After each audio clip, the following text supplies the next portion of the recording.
All right, today we are diving headfirst into a cosmic detective story. We're cracking open a scientific paper that tries to solve one of the most baffling astronomical mysteries of our lifetime. So, picture this. It's late 2017, and we get our first ever confirmed visitor from another star system. I mean, this is a huge moment for us. But as this object, which they named Oumuamua, zipped past the sun, it did something that, well, it just shouldn't happen. It started to speed up, moving away faster than gravity alone could explain. So the big question is, what in the world was pushing it? Okay, so let's set the scene. October 19th, 2017. A telescope in Hawaii spots this faint little point of light. But the way it was moving meant only one thing. This thing was not from around here. It was our very first interstellar guest. And the name they gave it? It was perfect.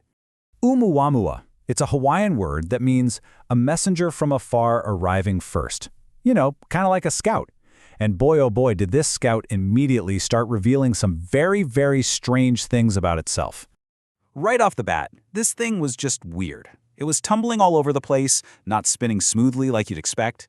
Its brightness was changing so dramatically and so fast that astronomers figured it had to have this crazy extreme shape, at least 5 times longer than it was wide. Some analyses even suggested it might be incredibly flat, like a cosmic pancake.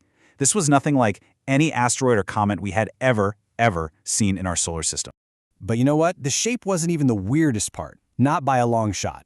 As astronomers kept tracking its path, they realized it wasn't just following the nice, predictable curve of the sun's gravity. Nope, something else was giving it this tiny but totally undeniable extra push away from the sun. And when I say undeniable, I really mean it. We are talking 30 sigma.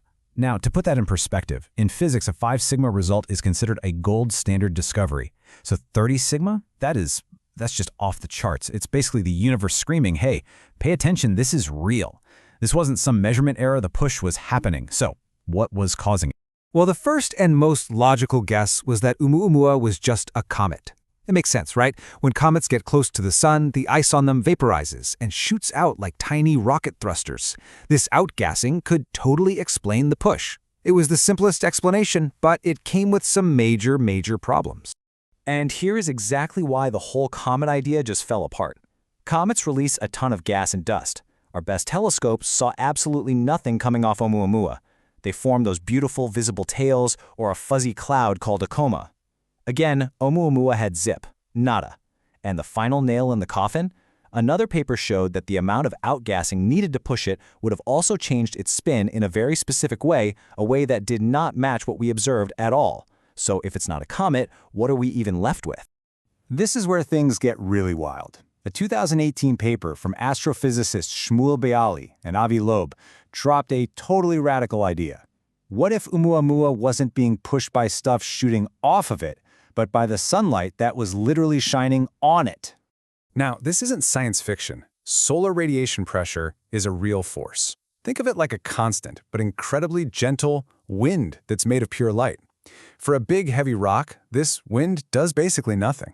But if you have an object with a huge surface area and very little mass, kind of like the sail on a ship, that gentle push can actually add up.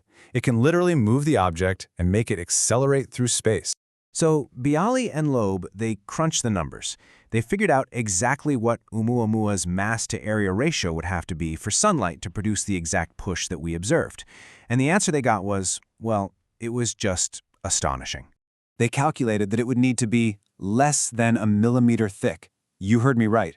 For the sunlight theory to work, Oumuamua couldn't be a rock. It had to be an object of incredible thinness, more like a piece of foil or a sail than anything else. A truly mind-bending conclusion. And that, of course, leads to the obvious next question. You're probably thinking it too. Interstellar space isn't totally empty. How could a fragile, paper-thin object really survive a journey of millions of years across the galaxy without being torn to shreds? Well, Beali and Loeb thought of that, and they rigorously put it to the test. They calculated the stress from its own wild rotation, the tidal forces from our sun trying to pull it apart, and the constant erosion from hitting interstellar gas and dust. Their conclusion? Incredibly, yes, an object this thin could survive the journey. The physics actually held up. So, let's just recap. The theory is physically possible. Oumuamua could have been an incredibly thin object pushed by pure sunlight, which leaves us with one final and, let's be honest, profound question. If that's what it was, where did it come from? The paper explores two explosive possibilities. So possibility number one is that it's a completely new kind of natural object that we've never even imagined before, some kind of thin, solid flake formed in the vast emptiness between stars. The second possibility, which the authors also seriously consider, is that, well, that it wasn't natural at all. And I'm going to read this directly from the paper because it's a big one. They write, considering an artificial origin, one possibility is that Oumuamua is a light sail, floating in interstellar space as debris from advanced technological equipment. A light sail. An object with a large area and low mass, pushed by starlight. It's the exact technology we ourselves are trying to develop for interstellar travel. They were suggesting Oumuamua could be a piece of derelict technology from another civilization just drifting through the galaxy. The authors conclude that whether Oumuamua was natural or artificial, its existence proves that objects like this could be out there. And because they're so easily pushed by starlight, it means that searching for them in our own solar system is actually a logical and totally worthwhile new way to look for technological signatures from other civilizations. Oumuamua is long gone now, tumbling silently back into the interstellar dark. We will never get another look at it, but it served its purpose as a scout.